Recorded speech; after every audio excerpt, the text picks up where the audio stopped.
Christian लोगों का, विदेशी भाषाओं का बाइबल हमारे इंडिया में चलेगा नहीं। कोई भी क्रिश्चियनों का बाइबल को फॉलो नहीं करेंगे। Am I clear?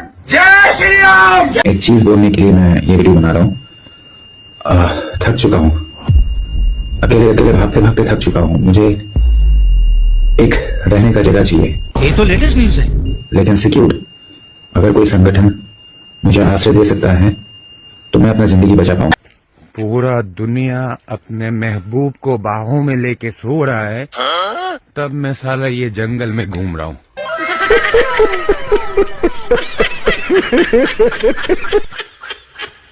ऐसा घूमना इसलिए पड़ता है ताकि मेरा लोकेशन ट्रैक करना बहुत मुश्किल हो जाए ये जिहादियों को। आजा पता कर ले जीपीएस में ये कौन सी जगह है। सबको जय मसीह की।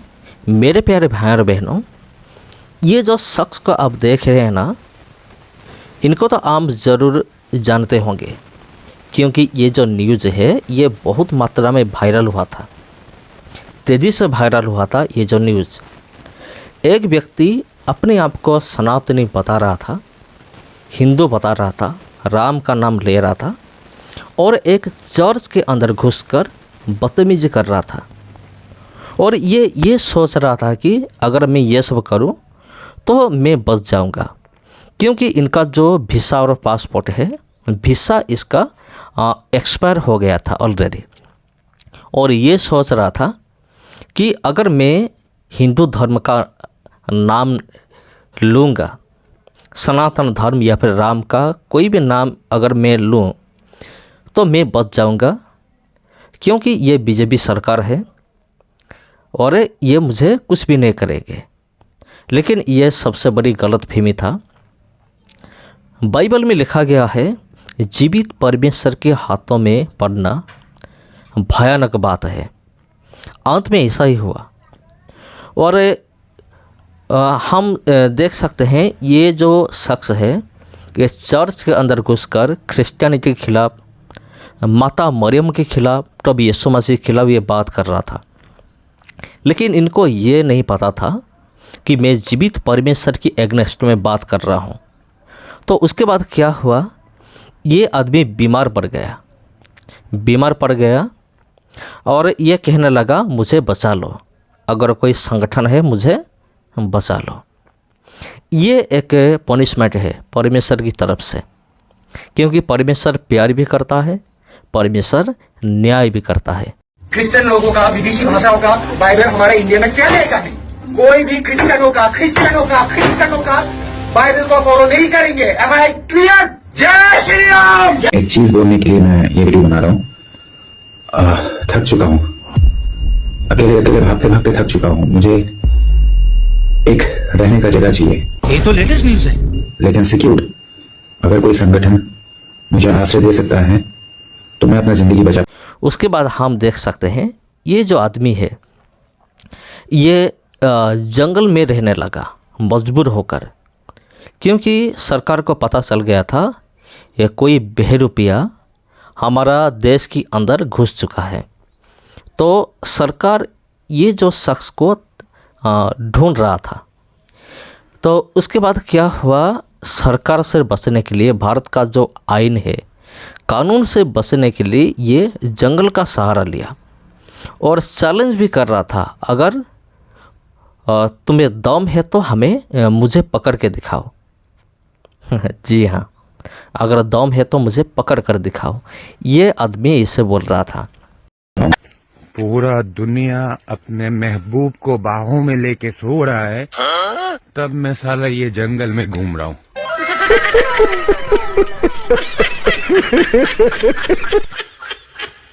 ऐसा घूमना इसलिए पड़ता है ताकि मेरा लोकेशन ट्रैक करना बहुत मुश्किल हो जाए ये जिहादियों को।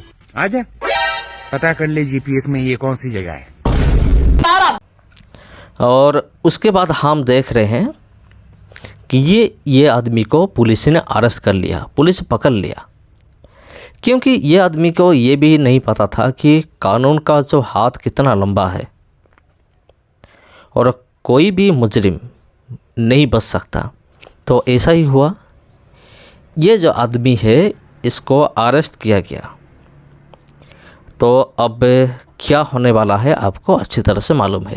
देख रहे हैं एनएमएफ न्यूज में आपके साथ शबनम। उत्तराखंड की आध्यात्मिक राजधानी ऋषिकेश, जहां गंगा की लहरें, मंदिरों की घंटियां शांति का संदेश देती हैं, लेकिन इसी शांति को भंग करने की कोशिश करता धरा गया एक ऐसा काल जिसने सालों तक पूरे सिस्टम की आंखों में धूल झोंकी। भगवा चोला, माथे पर तिलक और जुबान पर धर्म की बातें, लेकिन इस साधु के वेश के जुबान पर धर्म की बातें, लेकिन इस साधु के वेश के पीछे छिपा निकला एक ऐसा घुसपैठिया, एक ऐसे घुसपैठी का चेहरा, जी हां, जिसका नाम है सनीउर रहमान, यानी मुस्लिम शख्स जो सत्यनिष्ठ आर्य बनकर ऋषिकेश के आश्रमों में रह रहा था।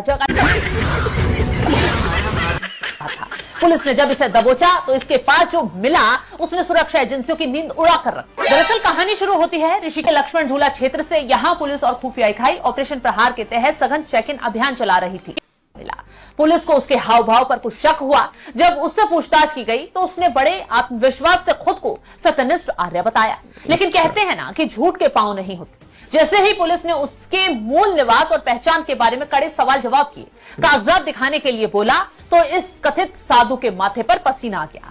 इस युवक ने घबराते हुए सत्यम एनक्लेव गाजियाबाद के पते का आधार कार्ड भी दिखा दिया। बातों में विरोधाभास और घबराहट देखकर पुलिस उसे थाने ले आई।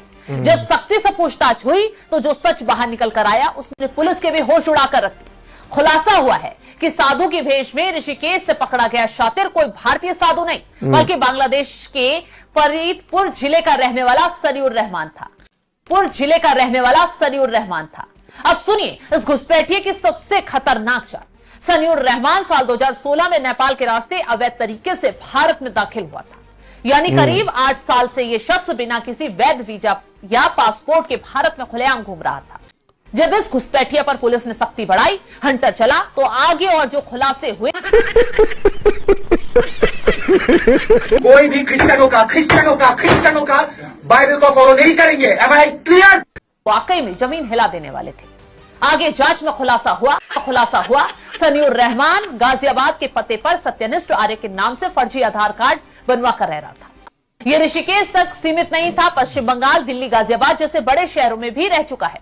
तलाशी के दौरान पुलिस को इसके पास से एक expired Bangladeshi passport, mobile phone, tablet और कई डिजिटल डिवाइसेस मिले हैं। अच्छा, सोचिए एक विदेशी नागरिक फर्जी दस्तावेजों के दम पर हमारे देश के संवेदनशील इलाकों में घूम रहा था। सिर्फ रहने के लिए था या फिर इसके पीछे किसी विदेशी हैंडलर या बड़े नेटवर्क का हाथ है? सुरक्षा एजेंसियां अब इसके डिजिटल डिवाइसेस को खंगाल रही हैं। इसके साथ ही साथ खुलासा यह भी हुआ है कि आरोपी रहमान के पासपोर्ट की मियाद 2018 में समाप्त हो चुकी थी। पूछताछ में पता चला है कि वो नेपाल के रास्ते 2016 में भारत आया और बंगाल समेत कई शहरों में रह रहा था। अब पुलिस आरोपी से गहनता से पूछताछ कर रही है। उसने आखिर साधु वेश धारण करके किससे संपर्क किया था? चिंता का विषय तो यह है कि ऋषिकेश में पकड़ा गया ये सनीउर रहमान कोई अकेला मामला नहीं है। उत्तराखंड में पिछले कुछ दिनों से बांग्लादेशी घुसपैठियों का एक पूरा सिंडिकेट सक्रिय था। महज 2 दिन पहले एक ऋषिकेश से एक बांग्लादेशी महिला को गिरफ्तार किया गया था, जो सोशल मीडिया के जरिए दोस्ती कर और नौकरी का झांसा देकर भारत पहुंची। हैरानी की बात तो यह है कि उस महिला को लाने वाला शख्स बिचौलिया अभी भी फरार है। ये घटनाएं इशारा करती हैं कि नेपाल का खुला बॉर्डर और फर्जी दस्तावेज बनाने वाले गैंग अब उत्तराखंड के शांतवादियों को अपना ठिकाना बना रहे हैं। क्या सिस्टम के अंदर ही कोई बैठा है जो इन गद्दारों की मदद कर रहा है? पुलिस अब न सिर्फ ऊपर कमर तोड़ वार कर रही है, बल्कि इनके बिचौलियों को भी सख्ती से ढूंढ रही है। पुलिस अपना काम कर रही है, लेकिन अब समय आ गया है कि हम और आप भी अपनी आंख कान खोल कर रखें। अगर आपके पास, आपके मोहल्ले में या किसी आश्रम में कोई संदिग्ध व्यक्ति दिखे या संदेहास्पद लगे तो तुरंत पुलिस को सूचित करें। आपकी एक छोटी सी जानकारी देश को किसी बड़े संकट से बचा सकती है। तो फिलहाल पुलिस ने सख्ती कर बांग्लादेशी घुसपैठियों को उत्तराखंड से धर दबोच लिया है। ऋषिकेश से ये बांग्लादेशी मुस्लिम पकड़ा गया है जो बाबा की भेष में घूम रहा था। हालांकि पूछताछ हो रही है, आगे क्या कुछ खुलासे होंगे वो अपडेट। तो मेरे प्यारे भाई और बहनों, वीडियो को शेयर कीजिए।